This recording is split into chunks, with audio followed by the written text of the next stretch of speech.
Nanguna sina Vice President Sara Duterte at Senator Raffy Tulfo sa mga napupusuang tumakbo sa pagkapresidente sa 2028 elections. Batay sa survey ng Acquisition Apps Incorporated na isinagawa noong January 20 hanggang January 24, 2024, mula sa 2,000 respondents, nakakuha si VP Sara ng 31.5% na boto.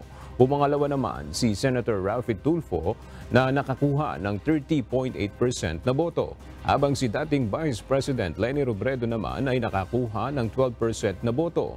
10% naman kay Senator Grace Poe at 3% naman kay dating Manila City Mayor Isko Moreno Dumagoso na nasa ika-5 pwesto sa listahan.